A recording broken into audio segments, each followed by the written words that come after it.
Hello, and welcome to this read aloud of The Wonderful Wizard of Oz by L. Frank Baum.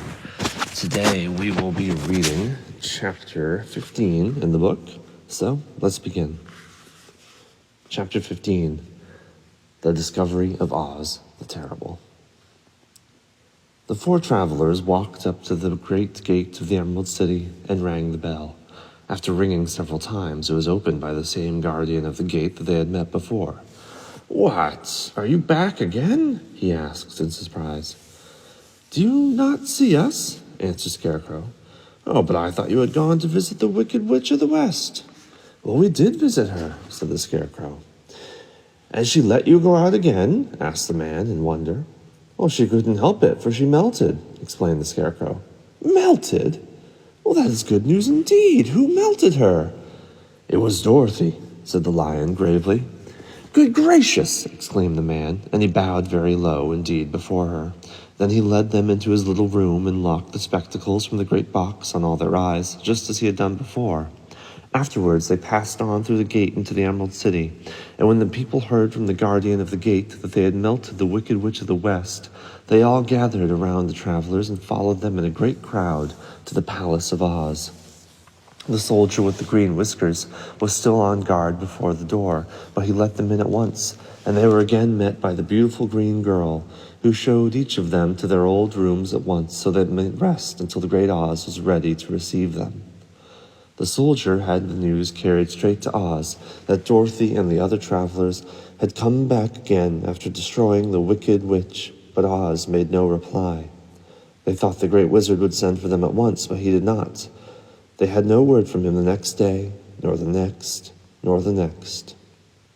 The waiting was tiresome and wearing, and at last they grew vexed that Oz should treat them in so poor a fashion after sending them to undergo hardships and slavery. So the Scarecrow at last asked the green girl to take another message to Oz, saying that if he did not let them in to see them at once, they would call the winged monkeys to help them and find out whether he kept his promises or not.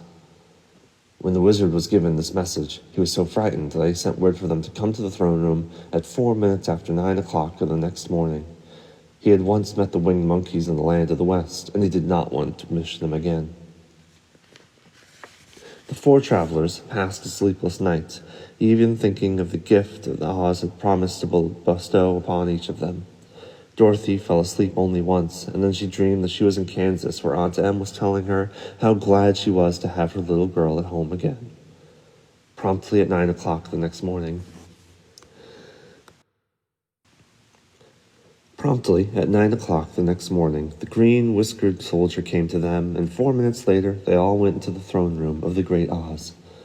Of course, each one of them expected to see the wizard in the shape that he had taken before, and all were greatly surprised when they looked about and saw no one at all in the room. They kept close to the door and closer to one another, for the stillness of the empty room was more dreadful than any of the other forms that they had seen Oz take. They heard a voice, seemingly to come from somewhere near the top of the great dome, and it said solemnly, "I am Oz, the great and terrible. Why do you seek me?" They looked again in every part of the room, and then, seeing no one, Dorothy asked, "Where are you?" "I am everywhere," answered the voice. "But to the eyes of common mortals I am invisible. I will now seat myself upon my throne, that you may converse with me." Indeed, the voice seemed just then to come straight from the throne itself, so they walked toward it and stood in a row, while Dorothy said, "We have come to claim our promise, O Oz." "What promise?" "You promised to send me back to Kansas when the Wicked Witch was destroyed. And you promised to give me brains. And you promised to give me a heart. And you promised to give me courage." "Is the Wicked Witch truly destroyed?" asked the voice, and Dorothy thought it trembled a little. "Yes," she answered. "I melted her with a bucket of water." "Dear me, how sudden.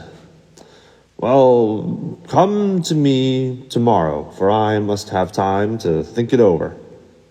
"You've had plenty of time already," said the Tin Woodman angrily.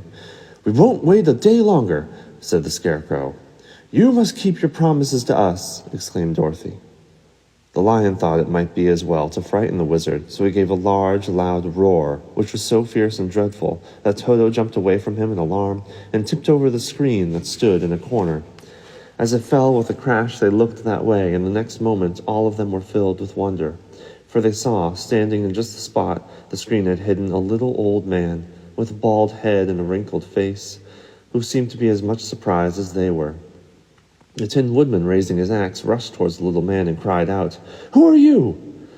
I'm Oz, the Great and Terrible," said the little man in a trembling voice. "But don't strike me, please, don't. I'll do anything you want me to." Our friends looked at him in surprise and dismay. "I thought Oz was a great head," said Dorothy. "And I thought Oz was a lovely lady," said the Scarecrow. "And I thought Oz was a terrible beast," said the Tin Woodman. "And I thought Oz was a ball of fire," exclaimed the Lion. "No, you are all wrong," said the little man meekly. "I have been making believe." Well, that's where we're going to pause today, because this is a very long chapter. Come back tomorrow and we'll finish this chapter of The Wonderful Wizard of Oz by L. Frank Baum. Till then, hope you're all staying happy, healthy, and safe. I'll see you next time.